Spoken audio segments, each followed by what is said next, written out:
গাজীপুরের গাছা থানার ঝাঝর এলাকায় ছিনতাইকারীদের ধরতে গিয়ে ছুরিকাঘাতে পুলিশের এক কনস্টেবল আহত হয়েছেন।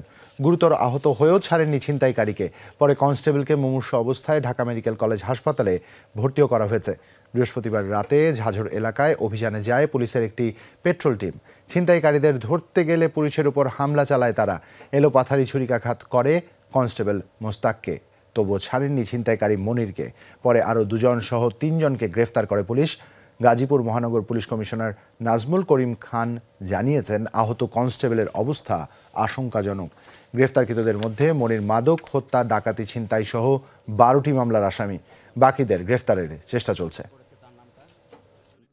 কনস্টেবল রাত্রিকালীন পেট্রোল ডিউটি করতে যায়। শেপের তারা সংবাদ পায় এক জায়গায় মাদক ব্যবসায়ী হচ্ছে।